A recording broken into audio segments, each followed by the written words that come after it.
l'Afrique, bonjour le monde, bienvenue au Round-up de l'actualité. Le Round-up de l'actualité, c'est tous les sujets traités par la presse tout au long de la semaine.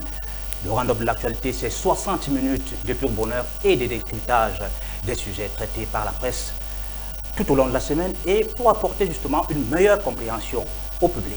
Le Round-up de l'actualité, bienvenue à tous et à tous. Avec nous pour commenter, analyser et décrypter toute cette actualité, nous avons l'honneur et le plaisir d'accueillir sur ce plateau deux journalistes. Je commence par Claver Nkodo. Claver, bonjour, bienvenue. Bonjour Alain Diop, bonjour à vos téléspectateurs et téléauditeurs et merci de nous accorder le privilège d'ouvrir le bal de ce programme sur la chaîne Pan-African Media pour une Afrique souveraine et une. Vous savez, c'est un challenge qui concerne tous ceux qui pensent du bien de l'Afrique, tous ceux qui croient en l'Afrique et tous ceux qui se projettent sur le long terme en faveur d'une Afrique libre dont je suis personnellement très honoré de faire partie, d'intervenir dans le cadre de votre programme ce jour. Absolument. Alors, je vous prends à chaud avec le journal Horizon Nouveau. Il s'agit de Paul Biya qui est pris au piège des saboteurs. C'est votre journal. Effectivement. Qu'en est-il exactement? Nous avons investigué dans un domaine qui est pratiquement stratégique, c'est-à-dire l'accès à l'énergie électrique en Afrique reste un gros challenge dans la du développement de notre continent. Or au Cameroun, le chef d'État camerounais, le président Paul Biya a investi gros et a misé gros pour une industrialisation du Cameroun en augmentant les capacités de production d'énergie électrique et même le transport. Malheureusement, il se trouve que parmi ses collaborateurs, il y en a qui n'ont presque rien compris et qui, à notre avis, sabotent tout simplement sa vision en matière d'approvisionnement, d'ailleurs, même dans d'autres domaines. Mais pour nous, nous sommes attardés sur le secteur du transport électrique parce qu'il y a une grosse société qu'il a créée il y a quelques années et qui est chargée exclusivement du transport et de l'énergie électrique. Et cette société se retrouve pratiquement asphyxiée à cause des bisbilles, des magouilles de certains de ses collaborateurs qui privent cette entreprise des ressources financières extrêmement importantes dont elle a besoin, surtout que à la veille de la mise en eau du barrage de Nachtigal, qui est également un gros investissement, cette société n'arrive pas à remplir son cahier de charges. Pourtant, elle a de l'argent détenu par par Eneo, qui est en cours de renationalisation, soit 200 milliards de francs. En plus de ces 200 milliards, l'État du Cameroun lui devait 40 milliards. Il y a eu une avance de 15 milliards en 2019. Et à cette date, l'entreprise peine à obtenir les 25 milliards, pendant que chaque mois, le ministère des Finances camerounais verse 1 milliard à Eneo. Pourtant, le Cameroun risque d'être frappé par EDF, le groupe en charge de la construction du barrage de Nachtigal, des pénalités de retard qui vont s'élever à 10 milliards de francs le mois. Vous comprenez donc que derrière cette histoire, on a le sentiment que c'est un complot contre la vision du chef de l'État camerounais, un complot contre les populations camerounaises qui aspirent au développement, parce qu'aujourd'hui la question du développement est une question centrale des pays africains dont le Cameroun n'échappe pas à la règle. Or, l'énergie électrique est le levier principal pour que nos pays de développement. Absolument. Alors, un journaliste pouvant en cacher un autre, on va accueillir Alain Bion qui est également avec nous. Alain, bonjour, bienvenue. Bonjour Monsieur Ndiok, je dis bonjour à l'Afrique. Alors c'est un réel plaisir. Je dis que nous sommes des privilégiés,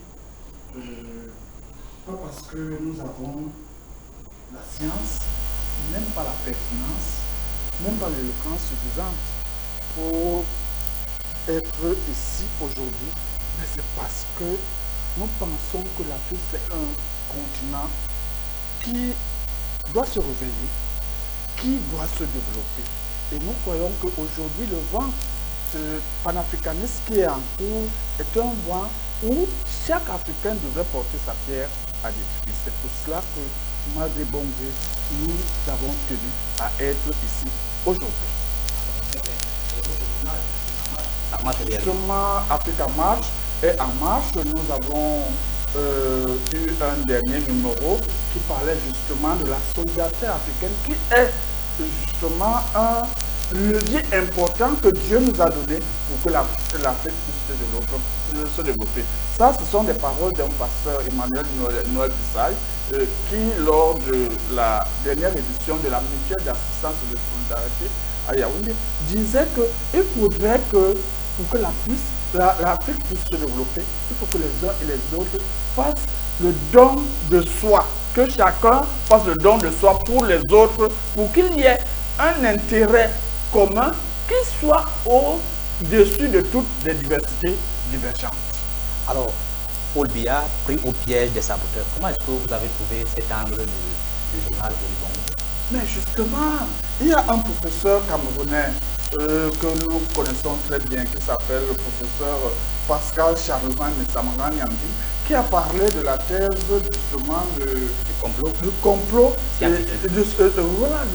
scientifique. Et justement, nous acheminons lentement, mais sûrement vers ce complot-là. Comment pouvez-vous comprendre qu'il y a deux sociétés et Néo est seulement en charge de la vente de l'électricité en fait? C'est la Sonatel, qui veut dire Société Nationale de Transport d'électricité, qui est en charge de transporter l'électricité et mettre au service maintenant de Néo pour la vente. Mais Néo a de l'argent, mais on a saisi la Sonatel. Nous comprenons aisément pourquoi aujourd'hui il y a des délaissages, même en saison de pluie. On va appeler ça comment? On a saisi la société qui devait plutôt capitaux publics, qui devait plutôt transporter l'électricité. Et là, c'est un coup d'état scientifique. Et ce qui se passe même, c'est que on se demande pourquoi tout cela. Mais l'intérêt général est sacrifié au détriment des intérêts égoïstes. Et on a même comme impression que certaines personnes tapis dans l'ombre veulent associer justement la Sonatel pour placer un de leurs. Parce qu'ils trouvent que celui qui est là, peut-être ne comprend pas comment les choses doivent fonctionner. Il n'est pas dans leur micmac. Et alors, il faut à tout prix asphyxier, montrer qu'il ne peut pas travailler. Donc, j'ai trouvé que Horizon Nouveau Magazine a fait un travail de fourmi, surtout que de ce travail, il en est sorti beaucoup de chiffres, des milliards de francs qui sont mis à contribution pour que les Camerounais aient de l'énergie. Et vous savez que pour qu'un pays se développe, c'est-à-dire l'énergie électrique est quelque chose, c'est une nécessité. Nécessité, ça veut dire que sans laquelle le développement n'est pas possible. Alors, est-ce que le problème même, c'est pas le Cameroun lui-même? Parce que comment se fait-il que le Cameroun est propriétaire des installations, qui a une entreprise de transport, mais doit aller prêter les services d'une sanction économique comme Eneo pour la vente de son énergie?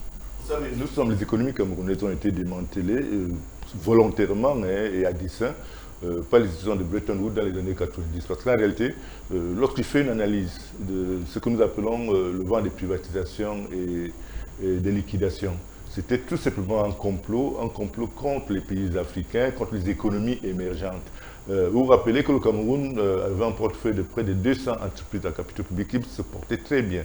Mais on a réussi l'exploit à convaincre les États africains, avec certainement une arme sur la table. Le FMI, bien entendu, et la Banque mondiale ont convaincu les pays africains que pour sortir du sous-développement, alors que les pays étaient des pays émergents, il fallait absolument privatiser, c'est-à-dire jeter en pâture les outils de production. On se retrouve aujourd'hui avec des entreprises qui ne pouvaient pas. Ce n'est qu'en Afrique où on parlait de la faillite du rail. Le rail ne fait jamais faillite. Quand vous faites des études en économie, le rail est l'un des rares investissements qui ne fait jamais faillite parce que son amortissement est à très long terme. Mais on a réussi à démanteler la Régie nationale des chemins de fer et là jeter en pâture à un prédateur dont je n'aime pas beaucoup citer le nom. Et même les actifs résiduels Donc, les biens laissés par cette entreprise sont devenus la propriété des individus dont le Cameroun a perdu énormément d'argent dans le cadre de ces privatisations. Aujourd'hui, on se retrouve dans une situation assez embarrassante. Parce que je vous rappelle que jusqu'à aujourd'hui, il n'y a jamais eu, 30 ans après, aucune institution de béton n'a jamais dressé un bilan exhaustif des avantages tirés par les privatisations et les liquidations. Ça, vraiment, ça n'existe pas. Aujourd'hui, le Cameroun est en train de faire une espèce de rétropédalage en ce qui concerne justement l'énergie, en nationalisant les actifs, les actifs des fonds, c'est mon fonds retour, les fonds d'investissement britanniques d'investissement Actis. Ça suffit que Actis a déjà fait ses bénéfices, a déjà souvent dirigé le Cameroun, et aujourd'hui, il peut rentrer, aller chercher ailleurs, et le Cameroun est obligé de recommencer de nationaliser quelque chose qui relevait de son portefeuille.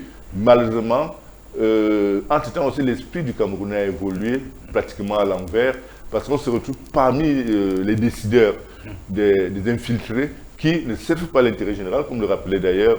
Donc, ils servent les intérêts égoïstes à travers toute cette tentative de récupération du patrimoine public. Et c'est là où nous en sommes.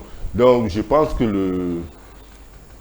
le cas que nous évoquons dans le cadre de notre publication est un cas qui devait attirer l'attention non seulement du chef de l'État, mais de tous ceux qui pensent positif pour l'Afrique, pas seulement au Cameroun, même au-delà du Cameroun, afin que l'on repense le contenu de ces privatisations et les remette en question, parce que ces personnes n'ont eu de conséquences que le maintien de notre continent dans le sous-développement, dans la misère et dans la galère. Vous avez vu, par exemple, il y a des métiers opportunistes qui ont apparu à la suite des privatisations. Vous avez les conducteurs de mototaxis. Vous imaginez si les Chinois n'auraient pas fabriqué les motos, on en serait où? Je pense qu'on ne pourrait même pas se tenir ici pour traiter ce problème, parce que les gars nous attendraient dehors avec des gourdins et des machettes pour nous arracher les jetons que nous avons dans les poches. Donc vous comprenez donc que c'est un complot global dont les pays africains, parmi lesquels le Cameroun, sont victimes à travers les privatisations et les liquidations. Il est question donc aujourd'hui de poser notre regard dans le cadre du mouvement panafricaniste pour que cela ne se répète pas et que nous récupérons d'une manière ou d'une autre, de manière légale aussi, tout ce patrimoine qui a été dilapidé, non seulement et jeté en pâture transnationale occidentale, mais aussi avec la complicité dont certains actifs ont été détournés par des acteurs locaux en ce qui concerne par exemple la gestion des actifs individuels de la régénération du chemin de fer, de l'ONPC, de l'ONCPB et autres. Je me souviens, étant tout jeune, j'étais d'une famille modeste, mais j'ai vu des salons chez moi griffés, Sophie Bell, Made in Cameroun, Sophie Bell. Sophie Bell, je suis reparti à Sophie Bell il y a environ 5 ans, il n'y a même plus une pierre sur l'autre, et pourtant c'était une grosse entreprise de production, de transformation du bois, transformation industrielle du bois, et qui faisait la fierté du Cameroun, et qui vendait même les maisons préfabriquées, ce que j'ai appris dans une enquête, qui exportait les maisons préfabriquées au Japon. Vous imaginez aujourd'hui, ça n'existe plus, et tout est tombé dans le... Bon, on a un souci, on a un défi à relever, c'est celui de nous réapproprier nos outils de développement. Alors, on va encore faire un autre angle de cette actualité. Vous avez parlé tout à l'heure de l'énergie qui est une nécessité pour le développement. Alors, on est aujourd'hui dans les énergies renouvelables, c'est-à-dire qu'il y a l'éolien, il y a la biomasse, il y a tout. Pourquoi le Cameroun ne peut pas laisser l'énergie hydraulique pour aussi s'arrimer à la donne? Le véritable problème, c'est que les projets sont là. Mais l'élite est une élite qui est phagocytée par l'Occident. C'est une élite qui pense seulement Occident, qui ne pense pas pouvoir s'autonomiser. C'est ça le problème. Quand on parle, j'ai couvert il y a quelque temps la dédicace d'un livre d'un jeune garçon qui parlait justement des énergies renouvelables. Mais est-ce que vous savez que vous-même, je vais commencer par ce que Pierre Claver disait tout à l'heure, on n'a jamais fait, on n'ose même pas faire le bilan de cette privatisation. Mais c'est une affaire de plusieurs centaines de milliards. Mais il y a un individu qui gère les actifs résiduels, il est intouchable. Mais un ministre des Finances est passé par là, il se retrouve hors du pays aujourd'hui. Et il y a même le conseil, le contrôle supérieur de l'État qui a envoyé des contrôleurs chez lui, mais il les a envoyés se balader, il les a même cités en justice. Vous comprenez ça? Donc, aujourd'hui, le pays, le feu cardinal Christian Toumé avait sorti un dernier livre avant sa mort qui disait que le Cameroun, ma foi, un pays à remettre à neuf. Vous comprenez? Ça veut dire que ce pays-ci il faut une sorte de renaissance. Si on était à l'église, je dis qu'il va falloir un nouveau baptême pour qu'on reprenne à zéro. Et là, vous avez parlé des énergies éoliennes et autres, mais on ne peut pas penser à ça parce que ça ne donne pas de l'argent. Ça ne peut pas donner de l'argent. Les gens veulent l'argent frais parce qu'ils savent que dans bientôt, ils peuvent aussi se retrouver à étudier. C'est ça le problème. Les gens veulent de l'argent. Quand tu parles des énergies, oh non, ça prend beaucoup de temps. On ne peut pas mettre beaucoup d'argent là-bas. Il faut de l'argent frais. C'est pour ça que quand vous venez, vous allez même quelque part dans le ministère, vous apportez un dossier concernant tel projet. Ils trouvent que tu viens même embrouiller l'affaire. Parce que quand tu viens avec un projet, il va falloir ceci. Ils aiment les choses qu'aujourd'hui tu poses, demain on décaisse. Et l'argent frais.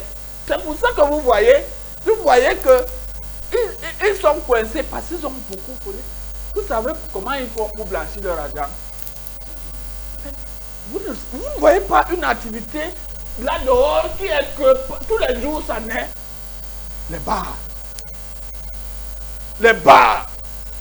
Vous imaginez qu'un petit bar dans le quartier, au Cameroun, par exemple, mais chaque jour, il fait des entrées de 5 millions et il part verser à la banque. Chaque jour, les entrées de 5 millions. Un petit bar où il n'y a même pas 15 casiers de bière. Comment on peut expliquer ça? Donc, nous sommes justement dans un coup d'état scientifique qui est en train de se préciser. Et justement, on ne veut pas que ces gens-là qui accompagnent le chef d'État ne veulent pas que son nom reste écrit en lettres d'or ici au Cameroun.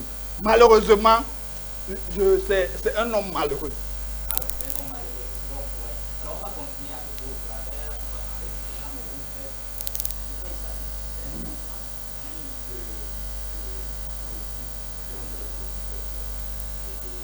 Quand vous voyez que African First Crowns News, First Crown, ça signifie que c'est les têtes couronnées. Mais là, il faut être parmi les meilleurs.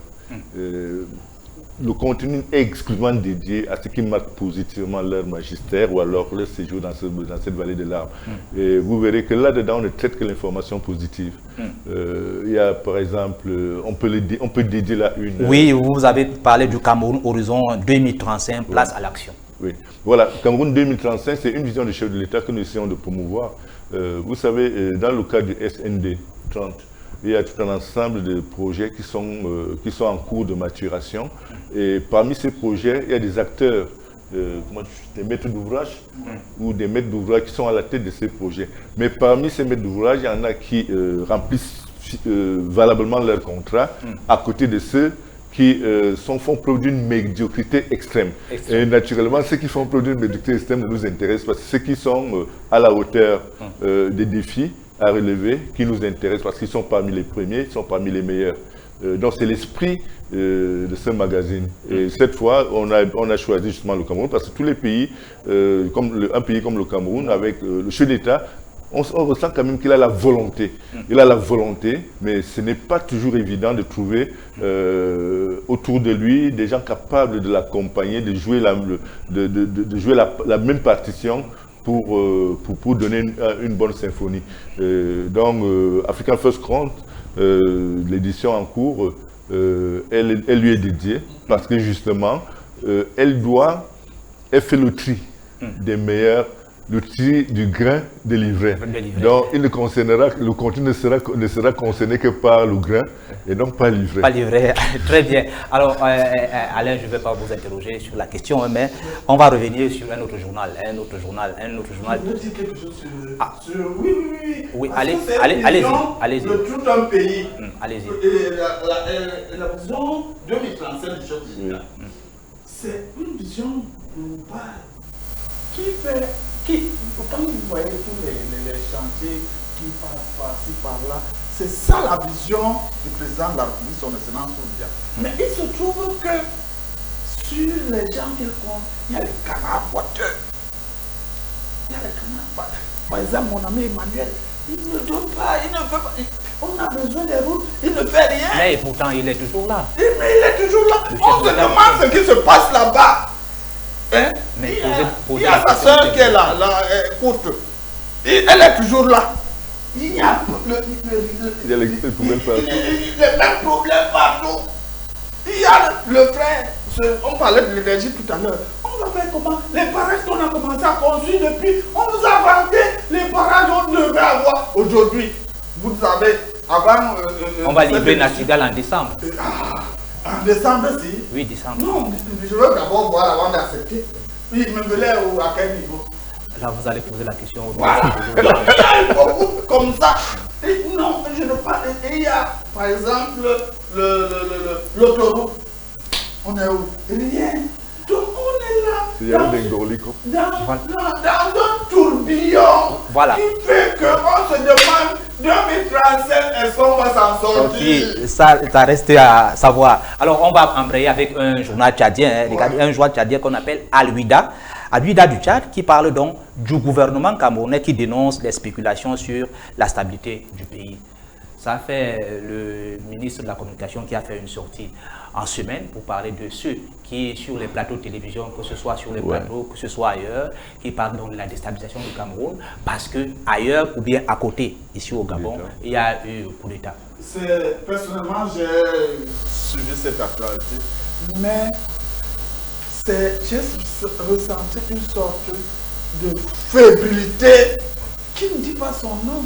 Est-ce qu'on a besoin, parce que les gens m'ont parlé de coup d'État, ça va arriver là. Ça va arriver comment? Il a parlé des prédictions de coup d'État. Même les prédictions là, donc la parole suffit pour que les gens sachent qu'il y aura coup d'État là-bas. Je pense qu'on a mieux à faire. Parfois, il y a des problèmes importants qu'il faut gérer. Voilà les péages qu'on nous dit là, qui sont comme des hangars. On nous dit que c'est 3 milliards. On peut communiquer dessus.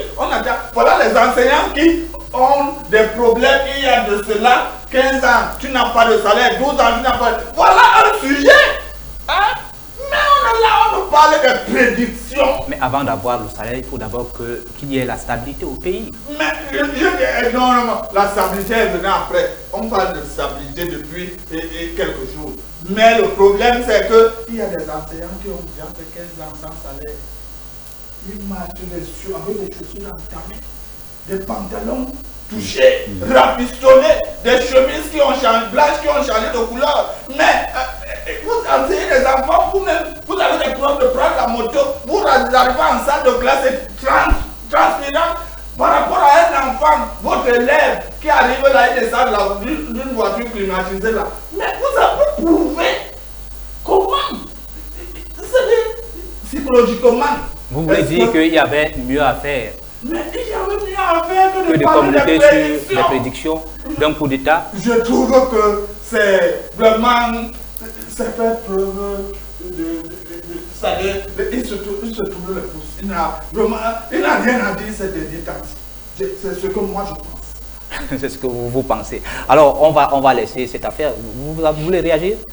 Bon, ben écoutez, je peux simplement apporter un peu d'eau au moulin d'Alain par rapport à cette actualité. Je crois aussi, qu'il y a beaucoup à faire. Le coup d'État, on ne doit même pas en parler. Le Cameroun a échappé à une tentative de coup d'État en 1984. Depuis lors, le pays est stable, le régime est solide.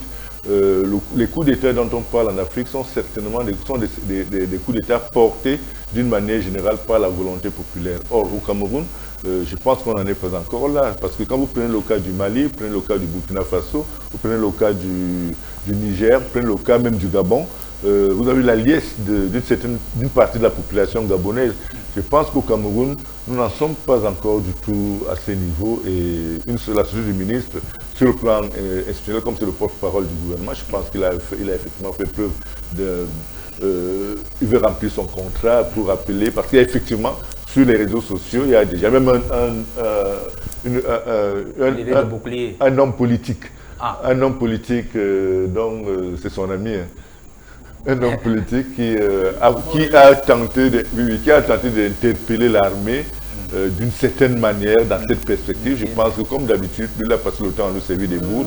C'était simplement une bourde de plus, mais en parler même, le ministre qui en parle, je crois que c'est donner même du poids à ce monsieur-là. Alors, on va continuer avec vous, mais là, maintenant, on va parler du sport. Vous savez que dimanche dernier, il y a eu la Coupe du Cameroun entre le PWD et Fogo de Baham, et il faut vous remporter. Et l'information est traitée par l'info à chaud. Alors, comment est-ce que vous avez trouvé la Coupe du Cameroun, c'est-à-dire que le championnat qui s'est joué depuis, et c'est seulement dimanche dernier que la Coupe du Cameroun a eu lieu? Ben, écoutez, moi je ne pense pas que ce soit tellement préoccupant dans la mesure où le championnat s'est joué et la Coupe du Cameroun a eu lieu avant la fin de l'année. Nous ne sommes qu'au mois de septembre. Je crois qu'il y a des Coupes du Cameroun qui sont jouées dans ce pays en décembre, en novembre, décembre. Donc je crois que là, il faut mettre tout ceci à l'actif du nouveau top management de l'Africa Foot qui essaye de passer à autre chose et d'apporter davantage d'espoir au mouvement sportif footballistique camerounais. Cela ne devrait même pas faire partie de l'objet d'un débat si la Coupe ne se serait pas jouée. Les gens seraient toujours actuellement en train de spéculer. Maintenant que la finale a eu lieu, les gens veulent chercher des poux sur une calvitie. Donc je pense que notre confrère a voulu faire une sortie tintamarès, mais c'est un non-événement. Alors, je vous interroge sur la question également, un autre angle. Est-ce que, vous savez que le football, c'est aussi un facteur non seulement du développement, mais aussi du vivre ensemble. Est-ce que vous n'avez pas trouvé que PWD qui n'a pas gagné, est-ce que si PWD gagnait, est-ce que ça ne pouvait pas apporter une certaine accalmie dans le nord-ouest et le sud-ouest, comme pensent certains? Le problème, c'est que le sport, comme vous avez dit, c'est un facteur de développement, mais aussi un facteur de rassemblement, c'est ce que vous voulez dire. Mais c'est que quand on parle de rassemblement, il y a des valeurs. Il y a des valeurs de paix, il y a des valeurs de respect. Ça veut dire que chacun doit être à sa place. Et un jour, on n'a pas besoin de privilégier parce qu'on cherche... Oui, le sport amène ses valeurs. Oui, justement. Ses valeurs. Justement. Donc si on privilégie par exemple, puis le Bamenda, parce que peut-être il y a un problème du côté du nord-ouest et du sud-ouest à gagner. Pas privilégié, mais je disais que ça pouvait contribuer à l'accalmie. Si. Non, le sport ne suffit pas. Le problème est plus profond que ça. Vous savez que c'est une affaire qui date. Ce que vous voulez dire là, ça date de pratiquement plus de 6 ans aujourd'hui, l'affaire de nos autres. Donc on n'a pas. Le sport, c'est une affaire. Quand il s'agit de sport, entre ceux qui sont du nord et du sud-ouest et ceux qui sont des autres provinces, et d'autres régions, n'ont pas de problème. Mais c'est que, politiquement parlant, là, il y a des problèmes. C'est de ça qu'il est question. Donc, je vais dire quelque chose. Vous savez que le président de la Fédération camerounaise de football, c'est M. Samuel Dupé. C'est connu. Et que c'est une légende planétaire.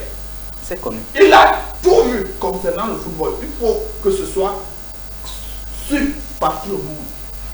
C'est quelqu'un qui a une vision. D'ailleurs, le leitmotiv de sa campagne, c'était redonner au football camerounais toute sa grandeur. Et donc, il est venu au Cameroun pour implémenter ce qu'il a vu ailleurs. Il ne peut pas une navigation avec. Il y a des sorciers qui sont derrière lui pour venir saboter ce qu'un seigneur comme celui-là. Mais le mot n'est pas dur. Mais attention! S'il y avait... si le football était comme une secte, quelle c'est que Étofis n'est pas à côté de celui qui est le gourou de cette secte-là. Vous comprenez? Donc, ceux qui veulent faire du désordre là, parce qu'ils ont des... Étofis a mis le pied là, le doigt là où ça faisait mal. Ils ont ricané, ils ont roucoulé. Mais après, aujourd'hui, là, ils sont alignés. Ils vont s'aligner encore plus. Et vous avez vu, le championnat est fini à temps. La coupe du Cameroun s'est jouée à temps. Les gens ont même été surpris que même. Donc, on pouvait jouer la coupe du Cameroun en septembre. Voilà. Donc, vous comprenez que les gens peuvent bavarder. Ils peuvent dire tout ce qu'ils veulent. Je vous assure. D'ailleurs, vous voyez que, étonnamment, la coupe du Cameroun, voilà. Football, étonnamment, les gens sont étonnés. Voilà, très bien. Laissons le Cameroun, allons-y tout à côté là au Gabon pour parler de Gabon Review qui parle de Oligui Nguema à Brazzaville le 1er octobre. Il était d'abord, il y a cela quelques jours du côté de la Guinée équatoriale. Vous savez que depuis un moment, les deux pays sont en crise. Je veux dire, les relations ne sont pas au beau fixe. Et maintenant, deuxième escale, c'est au niveau de Congo, Brazzaville. Alors, comment est-ce que vous avez vu cette info traitée par Gabon Review? Oui, ben, vous savez, le général Oligui Nguema vient d'accéder au pouvoir. Il trouve quand même dans le champ politique des patriarches, des doyens. Il ne serait pas celui qui viennent aussi au Cameroun. Bon, vous comprenez, donc là, il a besoin de leur assentiment, de leur caution morale pour pouvoir poursuivre pour pouvoir élaborer sa feuille de route. Parce que jusqu'à présent, il n'a pas clairement défini une feuille de route, ça vous le savez autant que moi. Je pense donc que tous ces voix participent à sa volonté de puiser auprès des aînés pour pouvoir élaborer une feuille de route, parce que quoi que l'on dise, ils sont plus aguerris et plus expérimentés que lui. Et c'est déjà un acte d'humilité que de le faire. Donc à travers ces visites, ces voyages, je pense qu'il manifeste davantage la volonté d'apprendre auprès des aînés pour pouvoir se projeter sur le long terme. Donc c'est un voyage qui est justifié, à mon avis, par cette urgence de pouvoir s'inspirer et apprendre auprès de ses aînés, de tous ses doyens. Alors, Alain Bion, Gabon Review, qui nous parle donc de deuxième escale de Oligui Nguema du côté de Brazzaville. Alors, la dernière fois, c'était du côté de la Guinée équatoriale. Vous savez que ce soit en Guinée équatoriale, que ce soit du côté de Brazzaville, il y avait quand même des relations qui étaient un petit peu glaciales parce que du côté de la Guinée, le président Oligui Nguema reprochait l'ancien président déchu qu'il gardait les soldats espagnols du côté du Gabon et même aussi des problèmes de famille. Vous savez qu'il y a un lien de parenté qui existe entre la famille Bongo et le président congolais. Ces deux pays-là, on a l'impression qu'il y va d'abord pour régler non seulement ses propres problèmes, ensuite aussi pour réchauffer les relations. Oui, il y a une chose, c'est que il faut préciser que le président Oligui Nguema Bazoko est le président en exercice de la CEAC.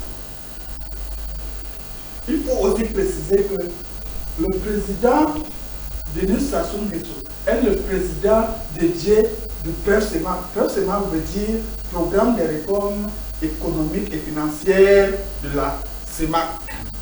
Vous comprenez un peu. Et vous savez qu'actuellement, le président de la CEMAC, c'est le président centrafricain Houssem Akam. C'est bien cela. Et donc, maintenant, quand Oligui Nguema renverse Ali Bongo, la CEAC et la CEMAC se concertent.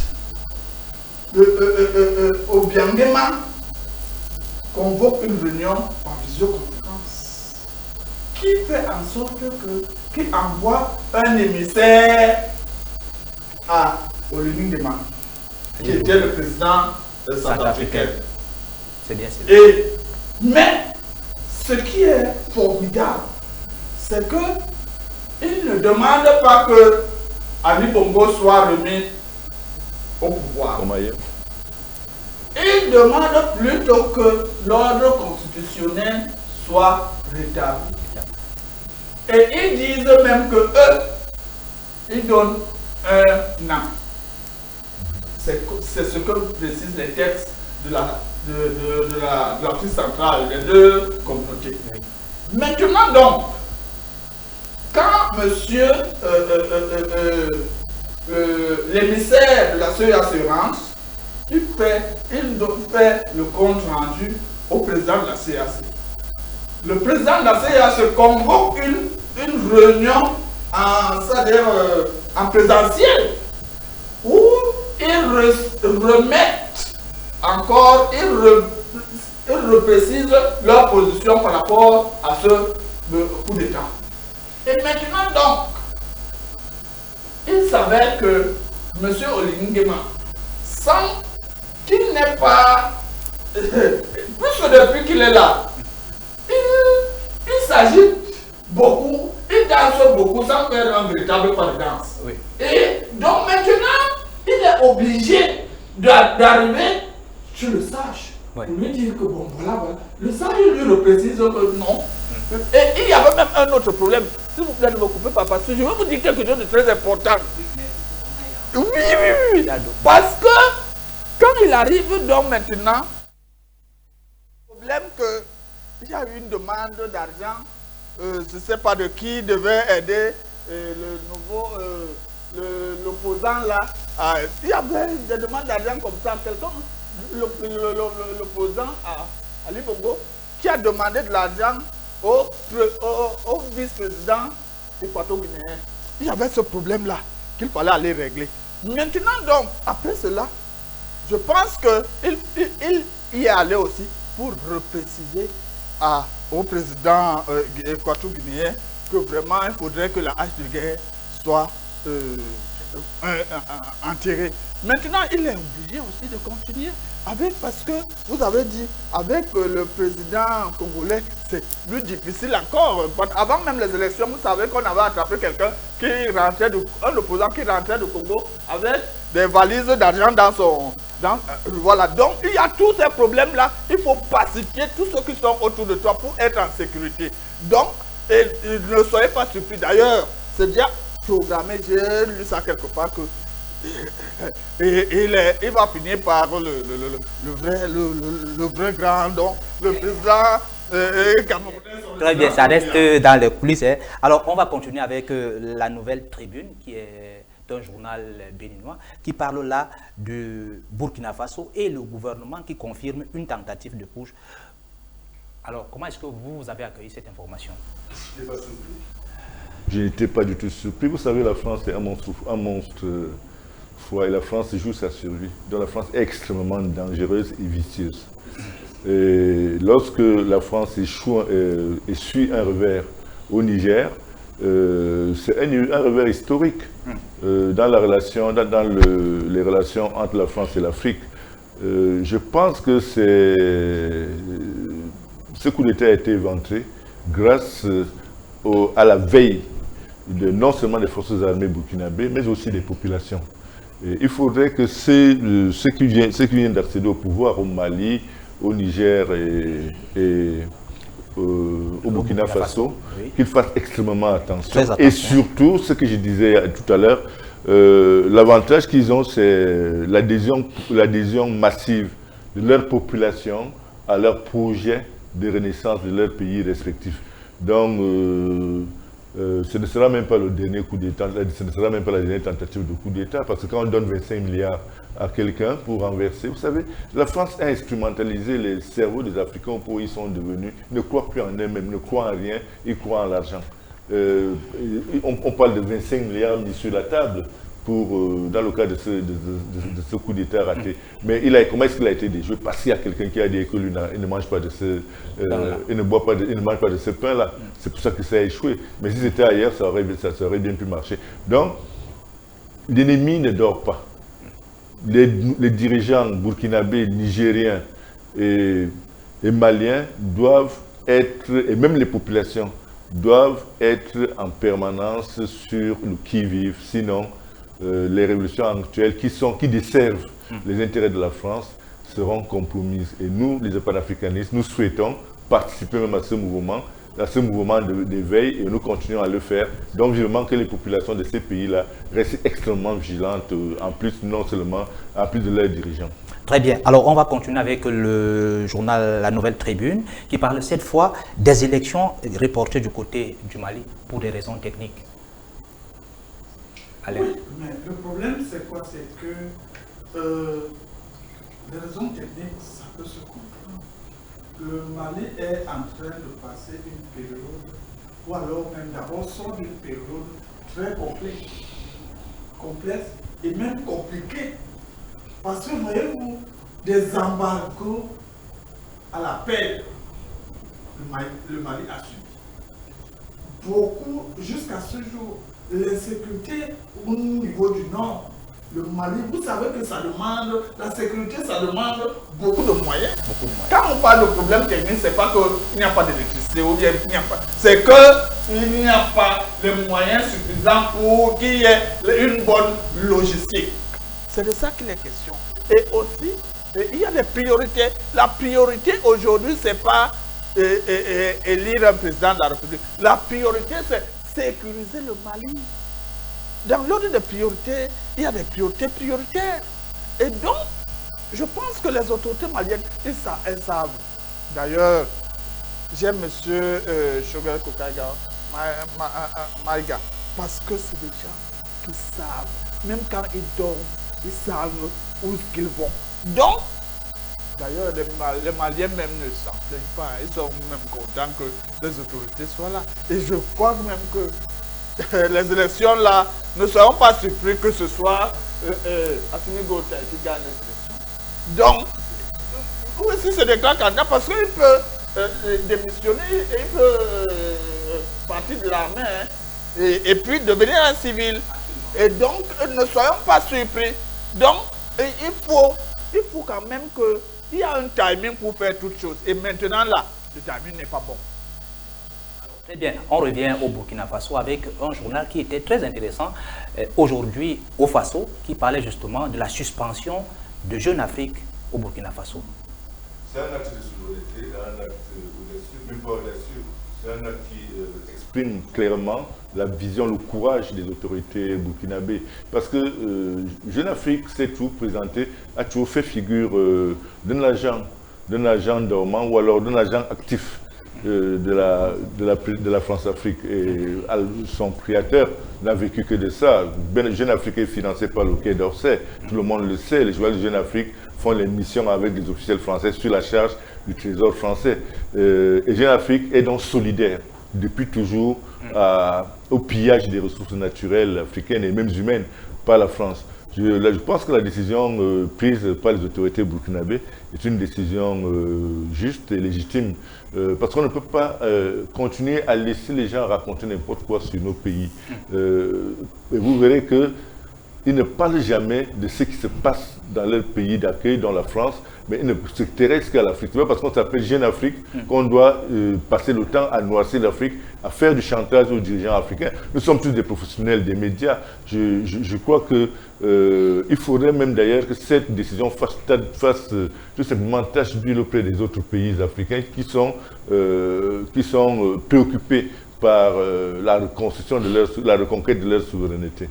Alors, Alain, certains analystes s'accordent à dire que Jeune Afrique, c'était peut-être une alerte, parce qu'on voit que Jeune Afrique a commis un article le dimanche, et c'est cette semaine-là qu'il y a coup d'État. Est-ce que ce n'était pas une alerte pour préparer les mentalités, pour qu'ils comprennent que la grogne était au niveau des casernes et que c'est entre eux?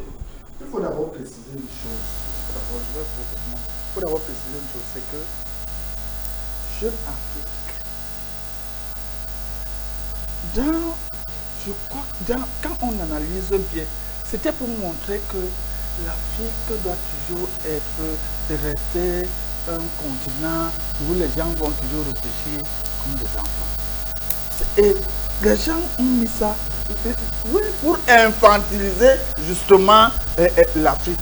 Et vous voyez que ceux qui disent, comme vous venez de le préciser, que c'était justement, vous ne pouvez pas être chez quelqu'un. Il dit que lui, chez lui, on ne mange pas de piment. Vous venez dire que non, on ne peut pas manger chez lui. Est-ce que c'est décent ça? Moi, je vous chasse. Même si on est... C'est de ça qu'il est question. Et donc, vous ne pouvez pas arriver. Quelqu'un est en train de travailler. Il est en train de chercher à assurer la sécurité dans son pays. Mais c'est là que vous cherchez à raconter n'importe quoi. Mais mon cher ami, je vous chasse. C'est de ça qu'il est question.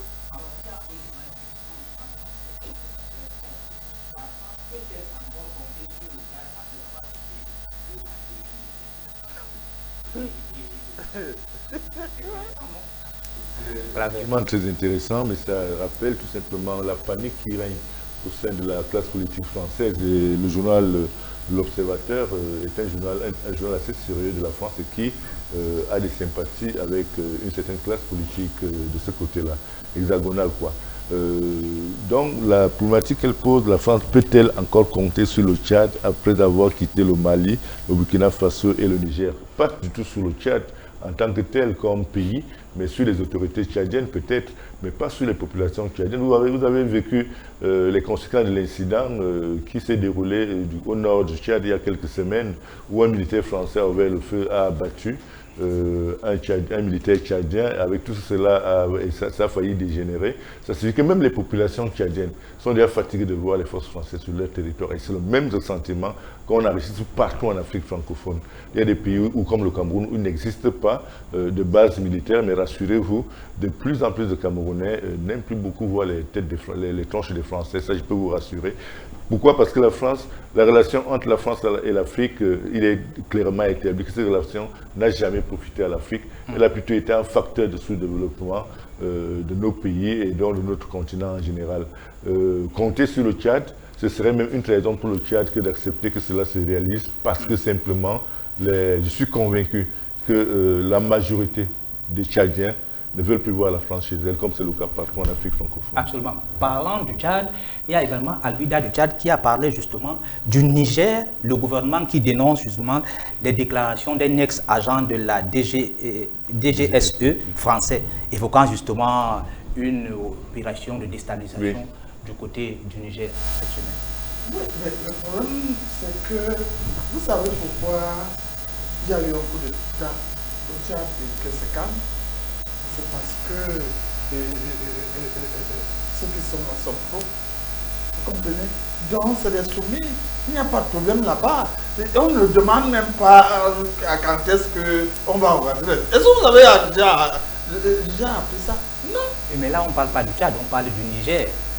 Les autorités du Niger qui sont en train de dénoncer. Mais là, c'est le journal Al-Huda du Tchad qui parle des autorités du Niger qui dénonce justement la sortie d'un ancien agent de la DGSE français.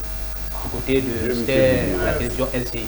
Mais ce qui se passe actuellement, tout ce qui se passe là, c'est les Jérémiades de la France. Ils ont compris qu'ils ont perdu. Parce que perdre le Niger, c'est une très grosse perte pour la France. Vous savez que la France vit en majeure partie de ce qu'elle, à 80% de ce qu'elle vole ici en Afrique.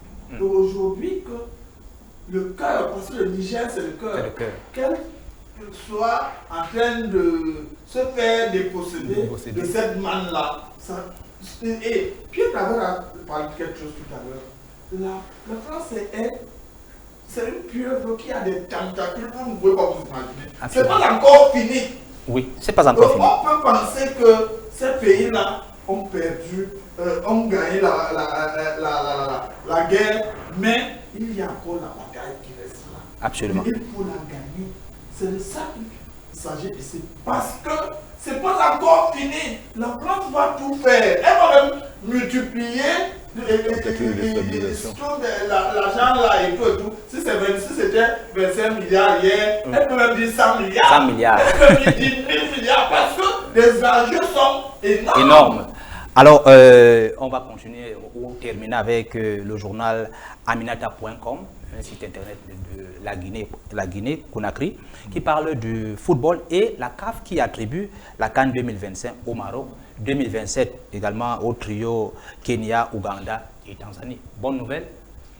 Si c'est une bonne nouvelle, c'est une bonne nouvelle. Bon, on savait dire que la Côte d'Ivoire accueille dans quelques semaines, dans quelques semaines, la CAN, l'édition de cette année. Alors, il fallait bien qu'on ait déjà des pays d'accueil pour 2025. Il se trouve que c'est le Maroc. Le Maroc a quand même des infrastructures de pointe, capables d'accueillir ce grand rendez-vous du football.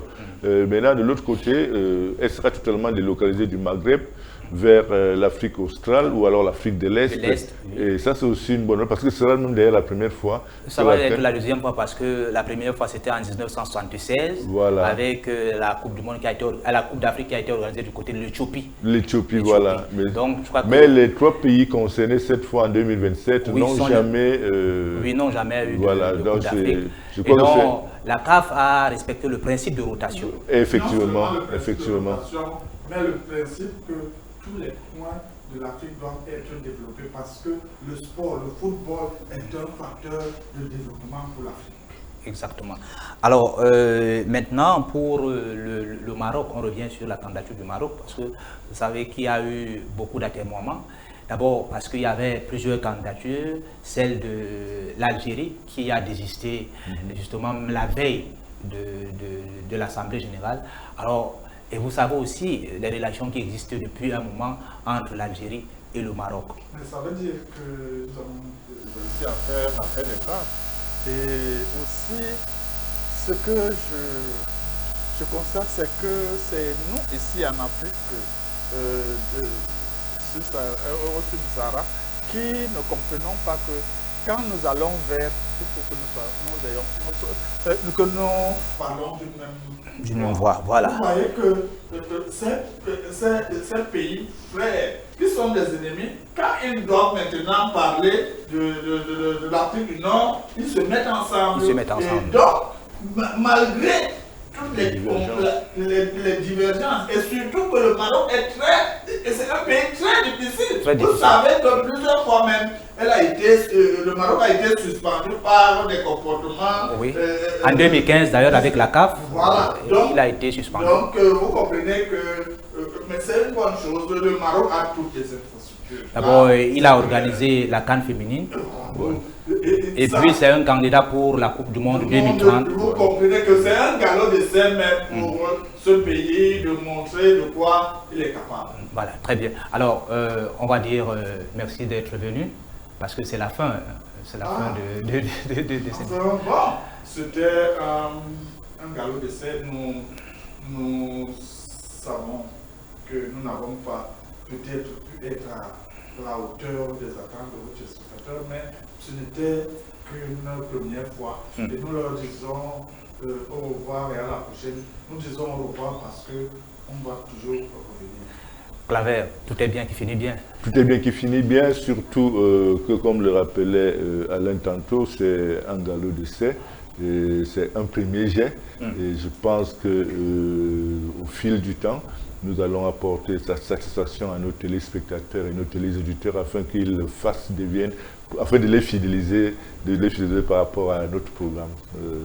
Donc, je ne me reste plus qu'à leur souhaiter un agréable week-end pour ceux qui vont aller en week-end. Alors, de toute façon, nous sommes en fin de semaine. Très bien, c'est terminé donc pour le round-up de l'actualité. La presse quitte la scène. À très bientôt.